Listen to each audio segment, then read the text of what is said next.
Let's shift focus now to the macro front. And Indian macroeconomic data is only set to get more confounding because the Central Statistical Office will be announcing a new series of IIP and WPI come tomorrow at 5 p.m.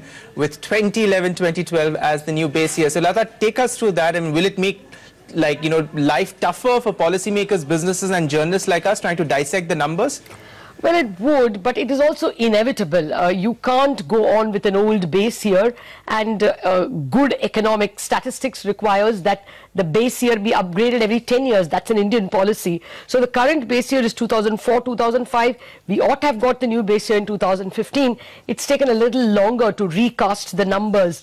The new base year will give us back data from 2011-12. That's when the new base year comes. So tomorrow we will get data for 11-12, 12-13, 13-14, 14-15, 15-16 and 16-17 for WPI and for IIP. Now, do you remember in Jan 2015 the GDP base year was changed, and when that change happened, the 3 years, at that time only 3 years because it came in 2015, they had to recast 3 years, and we actually got a boost.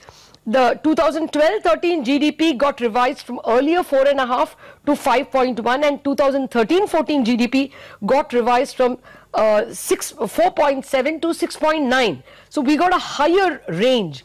Now we will have to wait and see, therefore, whether the new numbers will actually make us look better. The current numbers are pretty pathetic, 2.8 for 14-15, 2.6 for 15-16, and for 16-17 we still haven't got the March numbers, but if you took April to Feb, it is a pathetic 0.4. So like the GDP, we could get much better numbers, but the confusion doesn't stop there. WPI also will be recast, and the industrial output part of GDP is IIP into WPI. So all the back years from 2011-12 onwards, the GDP also will have to be recast.